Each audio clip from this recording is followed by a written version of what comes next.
Now, she snapped. I held up my phone, playing the footage. Care to explain this? Her face turned pale for a moment, but she quickly regained her composure. That Karen's reaction to the video footage was nothing short of theatrical. She let out an exaggerated laugh, as if I had just told her a joke. "Oh, please," she sneered, folding her arms. "That's not proof of anything. For all I know, you edited that video to frame my son." I couldn't believe her audacity. "Karen, this isn't some prank. Your son damaged my car, and I have undeniable proof. You need to take responsibility before I escalate this further." Her face darkened. "Oh, go ahead and escalate it," she spat. "See how far you get. I have friends in this town, and they won't take kindly to you, accusing me or my family of anything." With that, she slammed the door in my face. Frustrated, I returned home, determined to figure out my next move.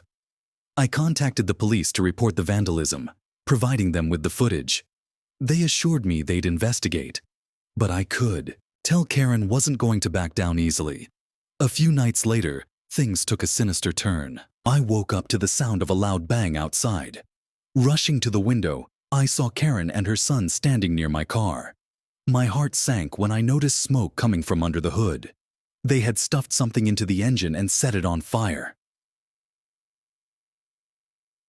Bolted outside, grabbing the fire extinguisher I kept in the garage. Karen and her son fled into the shadows as I struggled to put out the flames. Thankfully, the fire didn't spread far, but the damage was enough to leave my car completely unusable. The next day, the police returned to take another statement. I provided them with more security footage, showing Karen and her son committing the act. This time, their expressions in the video made it clear. They were targeting me intentionally. Karen, however, had an entirely different story when the police confronted her. She claimed I had damaged my own car for attention and accused me of harassing her family. "He's just trying to make us look bad," she cried dramatically. The police, thankfully, weren't buying her lies. They issued her a warning and opened an official investigation into her actions. But Karen wasn't done. She started spreading rumors around the neighborhood, painting me as a troublemaker. I overheard neighbors whispering about how I was harassing poor Karen and making her life difficult. It was exhausting, but I wasn't going to let her win. I started gathering more evidence: emails, messages, and footage from neighbors who had seen her harassing me. I knew I'd need a solid case if I wanted to end this nightmare once and for all. The situation was escalating with each passing day. Karen wasn't content with just ruining my car. Now, she was targeting me directly. It started subtly. My mailbox was knocked over. A few of my plants were trampled in my front yard. Little things that made me question whether it was an accident or if it was something more sinister. I tried to brush it off, thinking it was just my paranoia kicking in. But then, one evening, I found something that made me realize how far she was willing to go. It was a Sunday night, and I was in the middle of making dinner when I heard a noise from the driveway. I looked out the window, half expecting to see one of the neighborhood kids playing basketball or a car passing by. But no, it was Karen's son, holding a rock. He was standing next to my car, eyeing it suspiciously. I didn't hesitate. I grabbed my phone and rushed outside, catching him in the act of throwing the rock at my windshield. The glass shattered, on impact, and I could feel my blood boil. My heart pounded in my chest, and I ran toward him, shouting at the top of my lungs, "What the hell do you think you're doing?" He froze, startled by my sudden appearance. But before I could get closer, Karen came rushing out of her house yelling, "What's the problem now?" I held up my phone. "Your son just destroyed my car again. This is the third time this week, Karen." She looked unfazed, as if she hadn't just watched her son vandalize my car. "Oh, please, it's just a bit of fun," she sneered. "Your car is fine. Stop being dramatic." I was done trying to reason with her. There was no talking to someone like Karen. I called the police immediately, but she was already spinning her own version of events. She claimed I had been provoking her son, that he was just trying to play a harmless prank. The audacity of it all was mind-boggling. The police arrived, and once again, Karen and her son put on their act. They played the victim, trying to make it seem like I was the one causing all the problems. But the police weren't fooled this time. They had seen enough to know that the damage to my car wasn't some innocent accident. Karen was charged with criminal mischief, and her son was given a warning for, imagine this, a quiet Saturday morning, coffee brewing, birds chirping, and the faint hum of suburban life around me. I was in my driveway, admiring my car, a sleek, meticulously maintained vehicle that I'd worked years to afford. Suddenly, Karen, my entitled neighbor from 3 doors down, marched up the driveway with her signature scowl. Without so much as a hello, she blurted out, "When are you giving me the car?" I blinked, confused. "What are you talking about?" I asked, my tone polite but firm. Karen crossed her arms and tilted her head like I was the unreasonable one. "You don't need a car like this. It's too fancy for you. My son just turned 18, and he needs a car to drive to college. You've had yours for years. It's only fair you give it to us." For a moment, I thought it was a joke, but Karen's sharp glare told me she was deadly serious. I tried explaining that my car wasn't up for grabs and suggested she look into other options. But Karen wasn't interested in hearing any of it.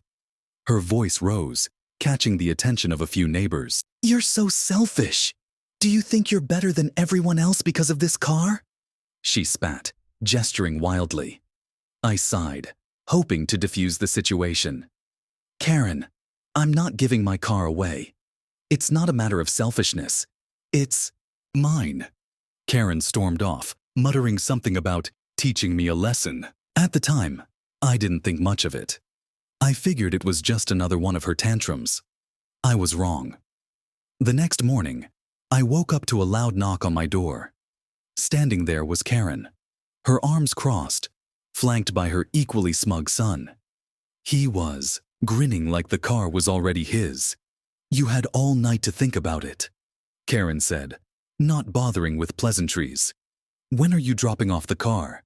My son starts classes next week, and we need it immediately." I couldn't believe her audacity. "Karen, I already told you yesterday. I'm not giving you my car. It's not up for discussion." Her son chimed in with a sarcastic laugh. "You're just being greedy. It's just a car. We need it more than you do." At that point, I decided to shut the door and end the conversation. Karen, however, wasn't done. Through the closed door, I heard her shouting, "You'll regret this.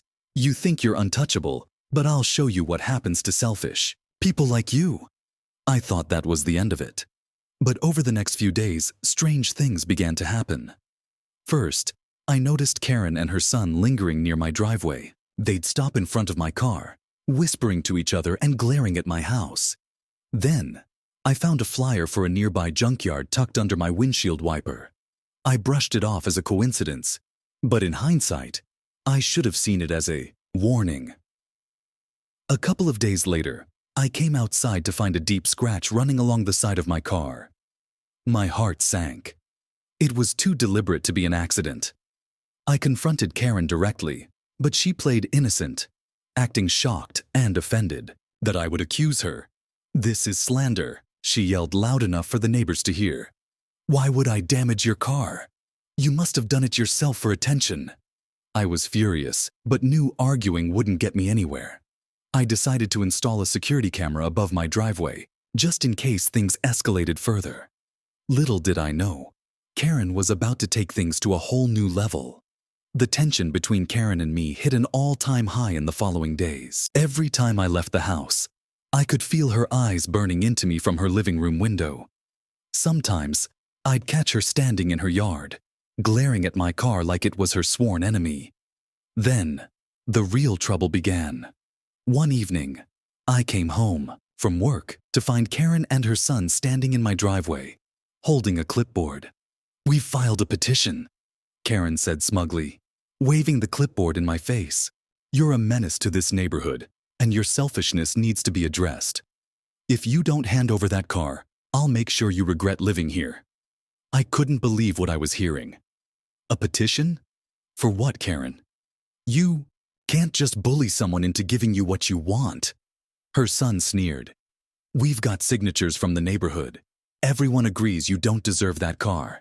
It's just sitting there most of the time. You're wasting it. I stepped back, trying to keep my composure. Karen, you're not getting my car, and if you try anything illegal, I'll take action. Oh, you'll see what action really looks like, Karen said, storming off. That night, I decided to check my security camera footage. As I scrolled through the recordings, my heart sank. The camera had caught Karen's son scratching my car days earlier. He wasn't even subtle about it. He looked directly at the camera and smirked as he dragged a key across the paint. Armed with this evidence, I went straight to Karen's house. She answered the door with her usual arrogance. What? Vandalism. But I knew this wouldn't be the last I heard from her. She wasn't the type to back down easily. Karen's reaction after the police left was a mixture of fury and deflection. Her smile faded into a twisted scowl, her face now red with anger. I could see her biting her lip, trying to contain herself, but I knew she was far from finished. The next day, my car was in even worse shape. I had been thinking about filing an insurance claim, but after seeing the fresh damage, I realized that wouldn't help anymore. This wasn't just an accidental scratch or a dent from a shopping cart. This was personal. This was an ongoing attack, and it felt like she was trying to push me to my breaking point. I took a step back and decided to document everything. I spent hours taking photos of every crack, every scratch, every piece of glass that had been shattered. Then, I began filming whenever I saw her or her son anywhere near my property. It was a gamble, but I was done being the passive neighbor. I had a right to protect myself and my property. A few days later, I caught her again. This time, she was standing near my car with her phone out, seemingly inspecting the damage. She wasn't even trying to be subtle about it. It was almost like she was waiting for me to show up so she could have her moment of confrontation. So I did what any person would do when faced with a situation like that. I confronted her head on. You've gone too far this time, Karen, I said, stepping out of my house with my phone recording. I've got it all documented. You can't keep getting away with this. She scoffed, crossing her arms. Oh, I don't know what you're talking about, she said with a forced smile. I haven't touched your precious car. Not today. Anyway. But the look on her face told a different story. I could tell she was fuming with rage, not because of what I'd said, but because I had the evidence. This was a game changer. Do you really think you can just destroy my property and get away with it? I asked, maintaining a calm tone, though I could feel my patience running thin. Her demeanor shifted in an instant, and I could tell she was getting desperate. You're just overreacting. It's a car, for God's sake, she snapped, her voice rising. You've been an inconvenience to everyone around here for too long. Maybe I'm doing you a favor by getting rid of it. Maybe you should thank me. I was stunned. Not only was she still playing the victim, but now she was trying to justify her actions. It was almost too ridiculous to believe. I couldn't fathom how someone could feel entitled to destroy someone else's belongings, let alone refuse to accept responsibility. I'm calling the police again, I said, my voice steady. And this time, I'll make sure they see everything. Your behavior is unacceptable. Before I could finish my sentence, she turned and stormed off toward her house, but not before making one final remark. You'll regret this. You don't know who you're messing with. At that moment, I knew the stakes had been raised. This wasn't just about a car anymore. It was about power. It was about who could dominate the situation, and I wasn't about to let her win. Thought I had seen everything, but the next few days would prove me wrong. Karen's behavior escalated to a level I hadn't imagined possible. She started showing up at all hours of the day, standing across the street, staring at my car like it was the source of all her problems. It was becoming an obsession, and I realized I had to take things more seriously. It was on a Saturday afternoon when the situation hit a new low. I was in my driveway, cleaning my car and trying to take my mind off the stress. I was halfway through washing the windshield when I saw her, Karen, walking across the street with a determined look in her eyes. She wasn't carrying anything, but the way she moved made it clear that she was on a mission. "Hey!" I shouted, trying to stop her before she got any closer. But Karen didn't stop. Instead, she kept walking toward my car, ignoring me entirely.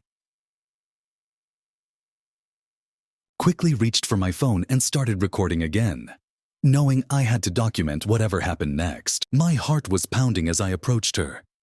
"What do you think you're doing?" I demanded, holding the phone up in her direction. She turned toward me, but there was something different in her eyes this time, an eerie calmness. "I'm doing what you should have done a long time ago," Karen said, almost in a whisper. "I'm taking what's mine." I blinked, confused. "What are you talking about? This is my car, not yours. You have no right to." But before I could finish, Karen reached into her bag and pulled out a set of keys. I recognized them immediately. They were the same keys she had used to tamper with my car before. She advanced toward the vehicle, and my heart sank.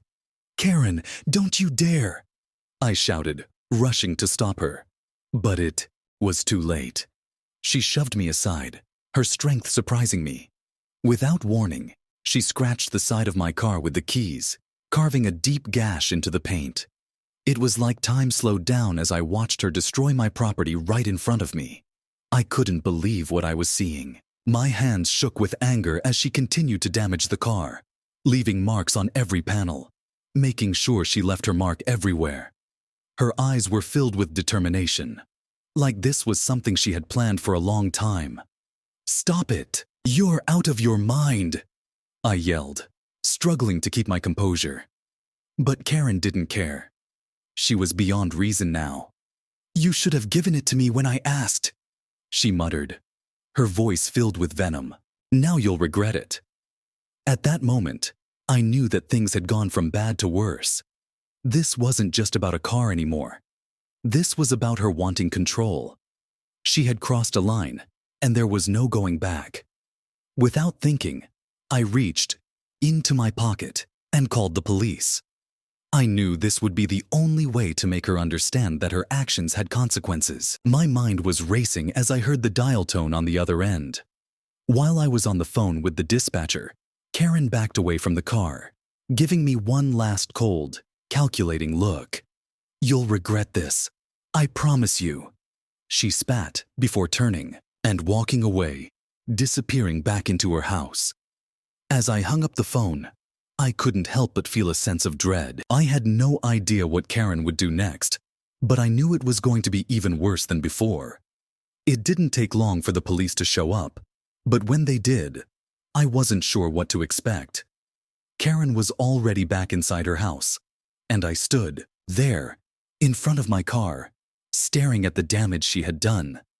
The deep gouges in the paint, the broken side mirror, and the mangled door. Every inch of the car felt like it had been violated. I could feel the anger boiling up again, but I held it in check. This time, I needed to stay calm. As the police officers stepped out of their cruiser, I walked up to them and started explaining everything. I gave them the full rundown. How Karen had been harassing me, how she had demanded that I give her my car for free, and how, after I refused, she destroyed my property. I even showed them the video I had recorded of her damaging the car, hoping it would be enough to make them understand the severity of the situation. The officers watched the video in silence. One of them, a tall man with graying hair, turned to me and raised an eyebrow. "This is a serious accusation. Are you sure she did this intentionally?" he asked, as if the video wasn't enough. I nodded, feeling frustration creep in. I've never seen her act like this before. She's been harassing me for weeks about my car, and when I refused to give it to her, she went nuts. She intentionally damaged my property. The officer sighed, glancing over at his partner, who was jotting something down in a notebook. "Well, we'll have to talk to her and get her side of the story. This isn't an open and shut case." I couldn't believe what I was hearing. I had video evidence, And yet they were acting like this was some sort of misunderstanding. But I kept my cool. Just talk to her. She's inside. I'll be right here when you're ready. The officers nodded and made their way to Karen's house. I could see them talking to her through the window, her animated gestures clearly, indicating that she was trying to justify her actions. I had no doubt she was spinning some wild story about how I had provoked her, or how I owed her something.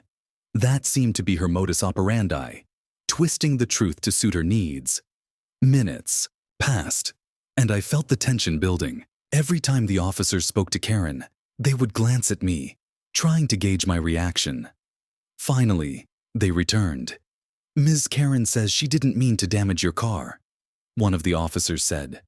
She claims it was an accident while she was trying to borrow your vehicle for a few minutes. I couldn't help but scoff. An accident? She pulled out keys from her bag and deliberately scratched my car. She didn't accidentally destroy it. The officer looked at me, his expression unreadable. Well, she's not admitting to any wrongdoing, but without her confessing, there's not much we can do. We recommend that you file a civil suit for the damage to your property. Civil suit? That's what they were offering me after everything that had happened. I was stunned. The situation was becoming more frustrating by the minute. How was it possible that Karen could just get away with this? Are you serious? I asked, my voice rising. I have video evidence. She's clearly destroying my property on purpose, and you're telling me I have to go through a civil suit? The officers didn't respond, and their silence only made me more agitated. I was trying to stay calm, but the whole situation felt like a complete injustice. Here I was, the victim, and I was being told to go through a legal process that would likely take months to resolve. It was maddening. One of the officers, sensing my frustration, placed a hand on my shoulder. We understand your frustration, but we have to follow the law. We can't arrest someone based on a video. You'll have to take it to court if you want to press charges. With that, they turned and left, leaving me standing in front of my destroyed car, feeling more helpless than ever. I had hoped that after the police left, Karen would finally back off, but I couldn't have been more wrong. Her behavior, if anything, grew even more erratic in the days following the police visit. It was like she felt emboldened by the fact that nothing had happened to her. She knew she was getting away with it, and that made her even more dangerous. The first indication that she wasn't done came the very next morning. I woke up to the sound of loud banging on my front door.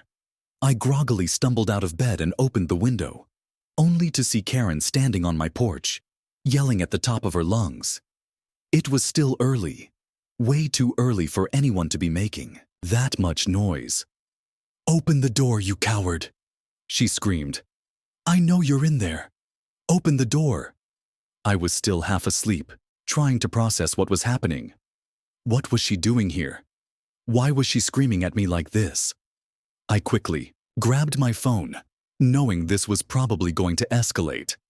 Before I could even make it to the door, Karen had started banging on my windows. Her voice was shrill, the words incomprehensible, but it was clear she wasn't backing down. I didn't know what her next move was going to be, but I wasn't about to let her intimidate me any further. I stepped into my living room, locked the windows, and waited for her to finally stop. Minutes dragged on. I could hear her pacing back and forth outside, muttering under her breath. Then, she started knocking on my door again, this time with a force I could feel through the walls. "I know you're in there," she yelled, her voice crackling with anger. "You're going to pay for this. You won't get away with it. You're a thief, and you're going to regret this." At this point, I knew there was no talking to her. This wasn't about a car anymore. It was about something much deeper in her mind. I wasn't sure if she was just irrational, or if there was something more sinister at play, but I wasn't going to give her the satisfaction of showing weakness. I immediately called the police again. As I waited for them to arrive, I could hear Karen getting more and more unhinged, still banging on my door and shouting accusations. I recorded her antics on my phone again, knowing it would be helpful to have another video of her outburst. When the officers arrived, I was relieved to see them finally taking Karen's actions seriously. They knocked on her door, and it wasn't long before she came storming out, looking more agitated than ever. "What's this about?" the officer asked her, his voice calm but firm. "We've already been here once. You're causing a disturbance again." Karen stood there for a moment, seething with anger, her fists clenched. "He's the one who started all this. He won't give me the car that I deserve, and now he's trying to ruin my life. He's a thief, and I'm going to make sure he pays for it." The officer raised an eyebrow at her. "You're accusing him of stealing your car?" Karen didn't hesitate. "Yes. He's been hiding it from me, and now he's trying to get away with it. He's been flaunting his car in front of me, and I've had enough." I couldn't believe what I was hearing. She was now accusing me of stealing from her. Of all things. This was beyond delusional. The officer looked at me, and I could see the skepticism in his eyes.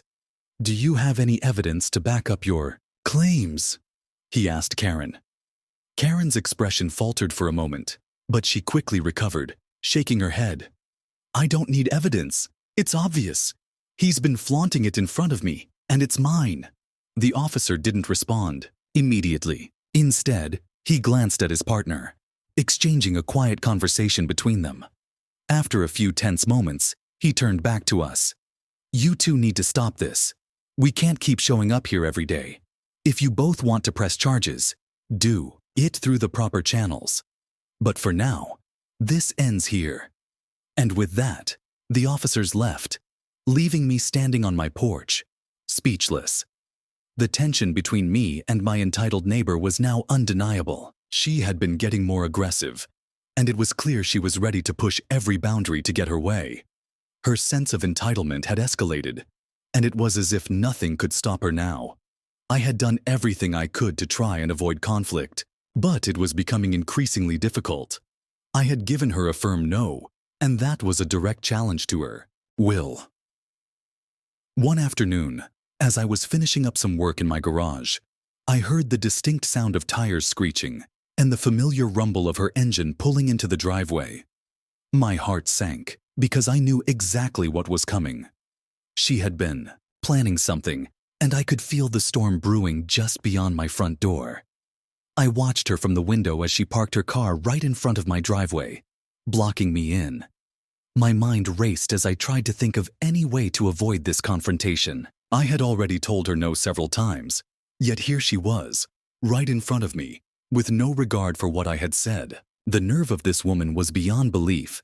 She strutted over to my driveway, a smug look on her face, as if she had won some sort of battle.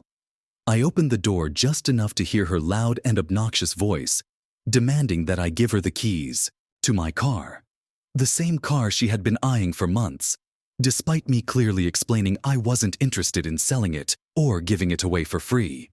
"Why are you being so difficult?" she snapped. "I don't understand why you can't just give it to me. You have more than one car, don't you? It's just sitting there taking up space. I need it, and you're going to let me take it. It's the least you can do for being such a good neighbor." I tried to stay calm. I knew arguing with her would only make things worse, but I also knew that giving in to her demands would set a dangerous precedent. The last thing I wanted was to let her think she could get away with treating me like this. I stood my ground and told her, "No, the car isn't for sale. I've already told you that. You can't just take it because you want it." She didn't take kindly to this, her expression turning sour. "You think you can just keep saying no to me?" she barked. "I'll make sure you regret it. You'll be sorry." I had heard her threats before, but this time felt different. There was something in the air that made me feel like this was more than just empty words. But what could she possibly do? She couldn't just take my car, right? As if to prove me wrong, she turned around and headed back to her vehicle. I watched, in disbelief, as she pulled something out of her trunk. I could only see the vague shape of it, but whatever it was, it didn't look good. My heart started racing as I realized that this was no ordinary confrontation. I had no idea what she was planning, but I had a bad feeling about it. Suddenly, I heard a loud crash.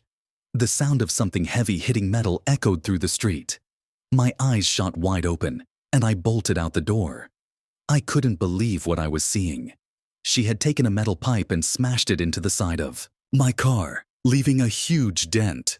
"Are you out of your mind?" I shouted, running toward her.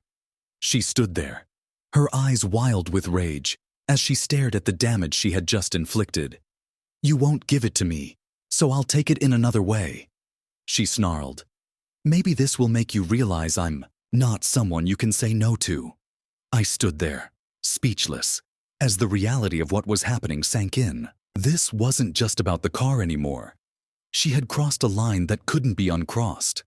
The damage to my car was undeniable, and I knew it would cost a fortune to fix. But more than that, it was a violation of my trust.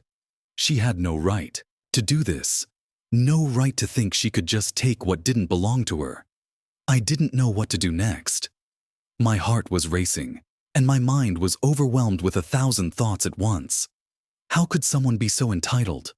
How could she think she could get away with this? But the more I thought about it, the more I realized one thing. This was far from over. This section builds the conflict and tension with the neighbor, setting up the next steps in the story. It also hints at the eventual escalation, with a strong focus on action and building suspense. The air felt thick with tension as I stood there, staring at the damage to my car. The once shiny exterior was now marred by deep dents, and I could feel the anger bubbling up inside me. How dare she? How could someone be so brazen? My car, something I had worked hard to maintain, was now ruined, just because I wouldn't give it to her. I took a deep breath and tried to keep my cool, but it was hard. I was furious, and I couldn't let this slide. I couldn't let her think she could get away with this kind of behavior. But as I stood there, staring at the destruction, I realized that this wasn't just about the car anymore. It was about respect. It was about boundaries. It was about standing up for myself and not letting her walk all over me. I turned to face her, trying to steady my breathing. "You've gone too far, Karen," I said, my voice steady but firm. "You need to leave right now, and I'm calling the police." Her face twisted into a smug grin, as if she had somehow won. "Call the cops if you want," she sneered. "They won't be able to do anything. You should have just given me the car like a good neighbor. Now look what's happened. You're the one who's going to regret it." I clenched my fists, trying to stay calm. I wasn't going to let her get the best of me.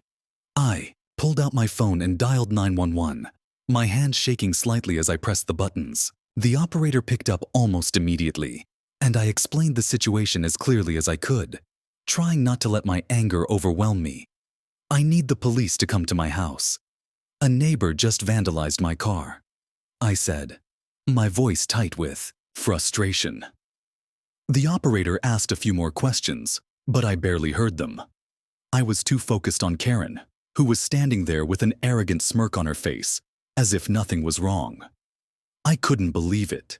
She had done this, and now she was acting like she had done nothing wrong. I tried to keep my composure, but inside, I was boiling with anger. "I'm not done with you," she said, her voice dripping with malice. "I'll make sure you pay for this. I'll make sure you regret ever saying no to me. You're going to wish you had just given me that damn car." She turned on her heel and marched back to her car, slamming the door behind her. I watched in disbelief as she drove off, still fuming with anger, her words echoing in my mind. The audacity of this woman was beyond belief. The police arrived shortly after, and I explained the situation to them. I showed them the damage to my car, and they took down the details. The officers seemed as stunned as I was by Karen's actions, but they assured me that they would look into it. They also advised me to get a report filed with the insurance company to cover the damages, but they couldn't promise anything more than that. As they left, I felt a sense of unease. I wasn't sure what would come of the situation, but I knew one thing: this wasn't over. Karen had made her move, and now I had to make mine. This section escalates the conflict, with the protagonist taking action and involving the police. It also explores the emotional weight of the situation, building up to what will likely be the resolution in later sections. The next few days felt like a blur. I tried to move on with my life, to put the incident behind me, but Karen's words kept echoing in my mind. I couldn't shake the feeling of unease. Every time I stepped outside, I half expected to see her standing there, smirking at me. I had to remind myself that I wasn't going to let her control me. But it wasn't easy. The insurance company was taking its sweet time processing the claim. I knew it would take a while, but the uncertainty was gnawing at me.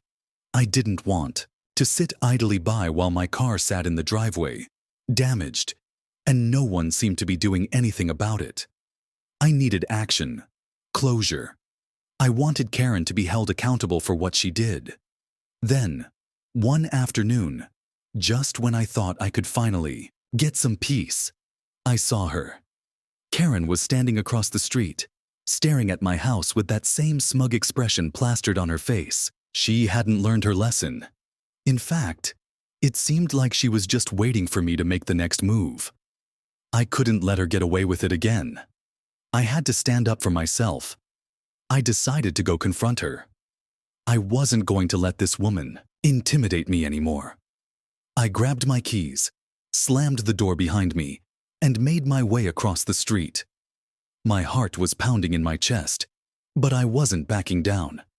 As I approached her, she didn't even flinch. She just stood there, arms crossed, waiting. It was as if she was daring me to speak. "Karen," I said, my voice cold. "We need to talk." She raised an eyebrow, clearly amused. "What's the matter? Still upset about your car?" She sneered.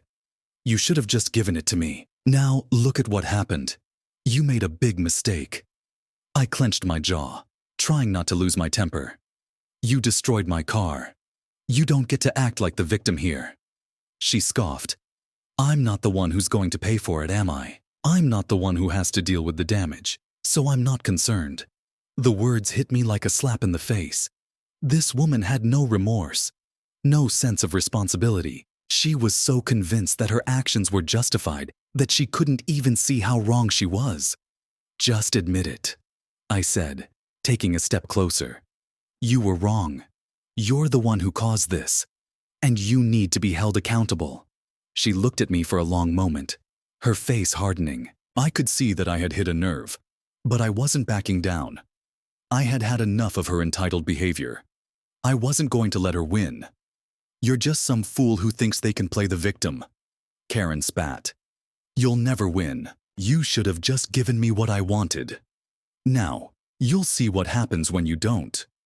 It was clear that she wasn't going to back down. She had crossed a line, and I wasn't about to let her continue her harassment. I didn't know exactly what my next steps would be, but I knew one thing. I wasn't going to let her get away with it. This section further builds the confrontation between the protagonist and Karen, adding tension and deepening the conflict. It focuses on the direct exchange and heightens the emotional stakes, making it clear that the protagonist isn't backing down. The stage is now set for a resolution, which will follow in the next sections. Karen's smirk faded as I took another step toward her. Her posture stiffened, and I could tell she was beginning to realize that I wasn't going to let her get away with this. I wasn't just some passive bystander anymore. This wasn't about a damaged car anymore. It was about standing up for what was right. "You're wasting your time," Karen sneered, trying to maintain her composure. "You think you can intimidate me? I've been dealing with people like you my whole life. I get what I want, one way or another." Her words felt like a punch to the gut. There it was again. The entitlement.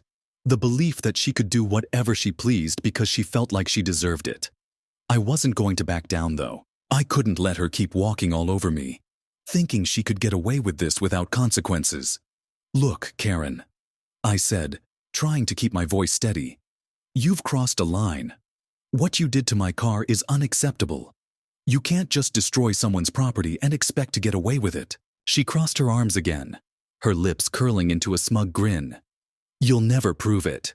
What's it going to take, huh? You think you can just get me in trouble for no reason? You have no idea who you're dealing with."